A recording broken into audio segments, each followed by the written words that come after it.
Bismillahirrahmanirrahim. Assalamualaikum warahmatullahi wabarakatuh. Apa kabar saudara-saudaraku? Mudah-mudahan kita semua dalam keadaan sehat walafiat dan selalu dalam lindungan Allah Subhanahu wa taala. Jika ada yang sakit, kita doakan semoga cepat sembuh. Amin ya Allah ya rabbal alamin. Baiklah, pada kesempatan kali ini saya ingin membahas tentang kesebangunan dua segitiga, yaitu pelajaran matematika kelas 9 SMP atau MTS pada bab yang keempat semester yang kedua, yaitu KD 3.6 dan 4.6, yaitu pertemuan yang keempat. Baiklah, langsung saja kita mulai ya. Nah, kata kuncinya masih sama, yaitu kongruen, faktor skala dan sebangun. Nah, di sini akan yang banyak berbicara adalah faktor skala dan sebangun ya. Untuk kompetensi dasarnya atau KD-nya yaitu 3.6 dan 4.6, silahkan dibaca ya. Kita ingat kembali tentang dua bangun yang sebangun. Dua bangun adalah sebangun jika memenuhi dua syarat berikut. Harus kedua-duanya terpenuhi. Yang pertama yaitu sudut-sudut yang bersesuaian sama besar. Yang kedua, perbandingan atau nilai perbandingan sisi-sisi yang bersesuaian sama atau tetap atau konstan. Oke, ini kalau bangun datar secara umum ya. Tapi khusus pada segitiga itu sangat istimewa ya. Perhatikan, pada dua segitiga adalah sebangun jika memenuhi salah satu saja dari tiga syarat berikut. Yang pertama, sebenarnya dari kesebangunan tadi, dari dua tadi, tapi ada tambahan satu. Yang pertama yaitu perbandingan sisi-sisi yang bersesuaian sama, ya, atau nilai perbandingan sisi-sisi yang bersesuaian sama atau tetap atau konstan, tidak berubah ya. Yang kedua, sudut-sudut yang bersesuaian sama besar. Nah, ini tambahan yang ketiga yaitu, nah, perbandingan dua sisi yang bersesuaian sama dan satu sudut apitnya sama besar. Nah, itu baru sebangun. Jadi dua saja ditambah satu sudut apitnya, maka dia sudah sebangun itu ya. Jadi kita lihat ini pada bagian 4.4 ya, kesebangunan dua segitiga. Nah, pertanyaan yang sering muncul, zaman dulu kita belum ada teknologi yang canggih, mesin fotokopi saja belum ada, kamera belum ada, komputer belum ditemukan. Nah, ya, bahkan listrik pun mungkin belum ada. Ya, bahkan saya masih ketemu dengan listrik yang belum ada, yaitu dengan menggunakan lampu minyak ya. Waktu kita masih sekolah sampai dengan SMP masih gitu ya.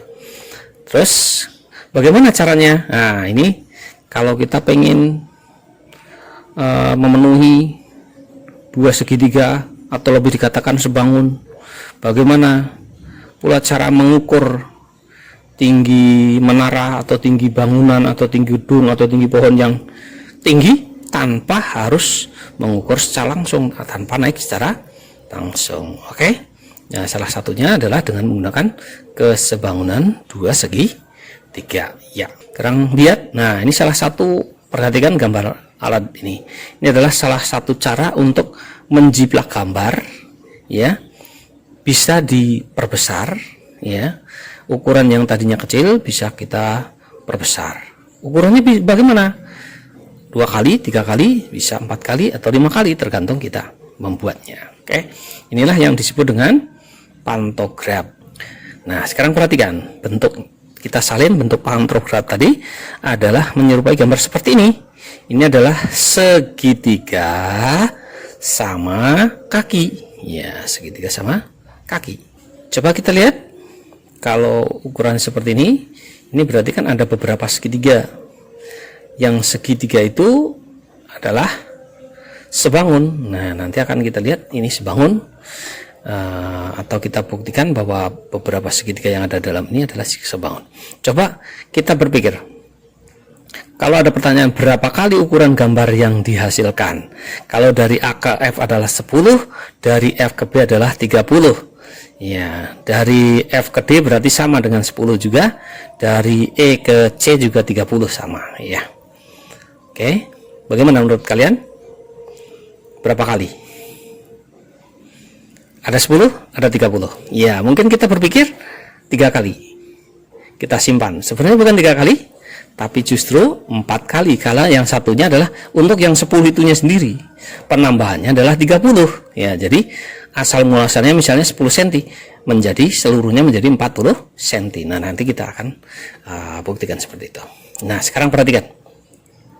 Perbandingan ketiga pasang sisi yang bersesuaian sama panjang. Ini kalau segitiga itu, dua segitiga adalah sebangun, maka akibatnya adalah perbandingan tiga pasang sisi yang bersesuaian sama panjang. Ini kalau dua segitiga yang sebangun. Misalnya segitiga ABC, panjang sisinya X, Y, dan Z. Kemudian kita perbesar A kali faktor skalanya, berarti menjadi A kali X, Y kali A kali Y, dan A kali Z. Ya, semuanya dikali dengan A. Bisa 1. Kalau 1 berarti sama, berarti nanti konkuren. Bisa 2, tapi bisa juga diperkecil. Kalau skalanya misalnya setengah, ya, kurang dari. Oke, sekarang yang kedua. Apa? Dua pasang sudut yang bersesuaian sama besar. Kalau pada bangun yang secara umum, dua bangun adalah sebangun jika semua sudut-sudut yang bersesuaian sama besar. Tapi khusus pada segitiga, maka cukup 2 saja. Kalau 2 sama, bersesuaian sama, maka yang ketiganya sudah jelas juga sama. Jadi sudut A ini sama dengan sudut A aksen. Sudut besarnya sudut B sama dengan sudut B aksen. Otomatis maka besarnya sudut C sama dengan sudut C aksen. Kenapa? Karena jumlah sudut dalam segitiga ketiga-tiga ini kalau kita jumlahkan adalah 180. Kalau 2 sudah sama, tidak mungkin yang ketiganya berbeda. Oke. Yang ketiga, perbandingan dua pasang sisi yang bersesuaian sama dan satu sudut apitnya sama besar. Ini tadi yang dikatakan memenuhi syarat yang ketiganya tadi, ya. Nah, bagaimana? Berarti misalnya begini, boleh kita membandingkan A aksen B aksen dulu di atasnya, boleh juga yang di bawah. Jadi A aksen B aksen ini bersesuaian dengan AB. Lihat warnanya. Akan sama dengan A aksen C aksen dibanding dengan AC. Ya, misalnya nilainya adalah A, ya sebagai skala tadi, ya. Berapa kali? 2 kali, berarti kan 2. 3 kali? 3 kali, bisa jadi seperti itu. Dan satu sudut apitnya, 2 garis tadi, membentuk sudut A dan membentuk sudut A aksen. Besar sudut A sama dengan besar sudut A aksen. Oke, itu yang ketiganya. Ya, perhatikan contoh 1.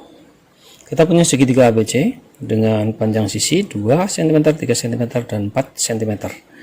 Nah, dan kita juga punya segitiga KLM, ya. Kan kita tunjukkan bahwa dua segitiga ini adalah dua segitiga yang sebangun. Ya, tadi cukup 2 sudut yang sesuai sama besar. Nah, tiga-tiganya mau saya coba, lihat. Kita tempelkan, kita pindahkan. Ini ya, L-nya sama, sudut B sama dengan sudut S, sudut C sama dengan sudut M, ya. Oke. Nah, sekarang perhatikan. Dari segi sisi AB dengan sisi KL, ya. Coba lihat. Nah, ini kalau kita tempel-tempelkan sini ada 3, berarti 3 kalinya. Nah, dengan demikian kalau AB-nya 2, berarti KL-nya adalah 6. Ya. Berarti BC-nya 3. LM-nya berapa? Ya, 3 kali juga, jadi 9. Kalau AC-nya 4, berarti KL-nya 4 kali 3 juga, yaitu 12. Begitu. Oke. Sekarang perhatikan. Ya. Kalau di sini dikatakan segitiga ABC dan segitiga ADE adalah sebangun, ya. Nah, ini sebenarnya terdiri dari 2 segitiga, tapi kita tempelkan tadi, ya. Namanya kebetulan ABC dengan ADE. Ya, maka akibatnya kalau ini sebangun, garis DE atau sisi DE itu sejajar dengan sisi BC, ya. Kita lihat, berarti ini ada namanya sudut sehadap. Nah, 2 sudut sehadap. Berarti ketiga-tiga sudutnya sama besar seperti ini ya. Itu sejajar akibatnya ya. Maka ketiga sisi yang bersesuaian memiliki perbandingan yang tetap atau yang sama ya. Siapa itu? AB banding AD sama dengan BC banding DE sama dengan AC banding AE. Nah, yang perlu diperhatikan ketika kita mengambil yang di atas itu segitiga ABC, yang di atas harus sisi segitiga ABC itu semuanya ya, sisi segitiga yang besar semua yang di atas.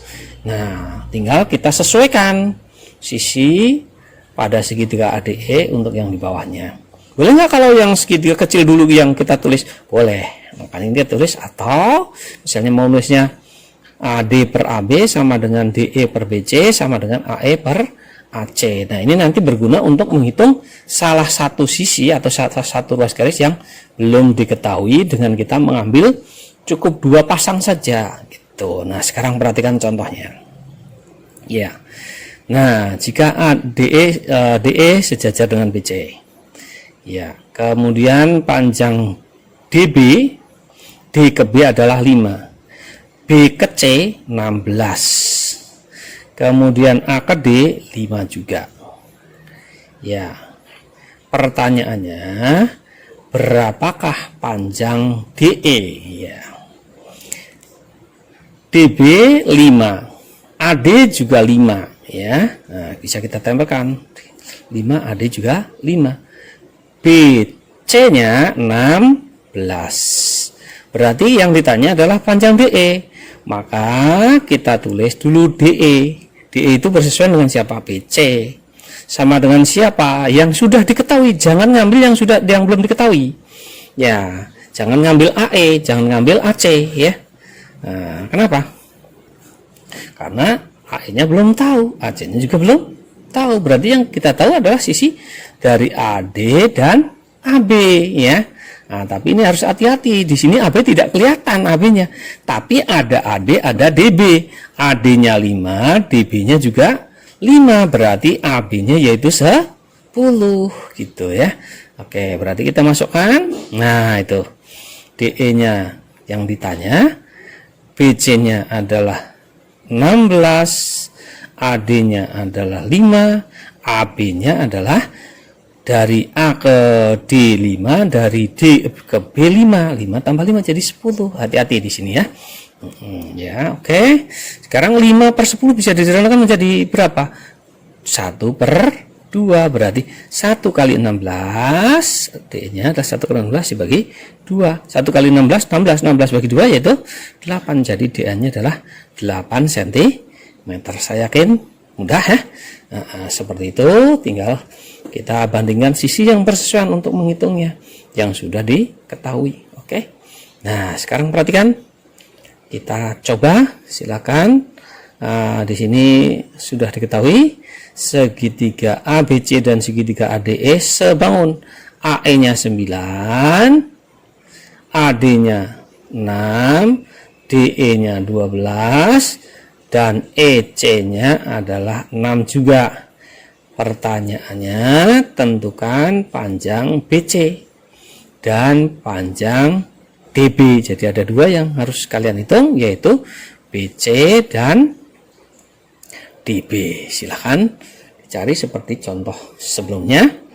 Nah, di sini ada catatan untuk menghitung panjang DB, itu kita hitung dulu panjang AB ya. Silahkan kalian hitung dulu panjang AB. Nanti kalau panjang AB-nya tahu, maka panjang DB bisa dihitung karena AD-nya tahu gitu ya.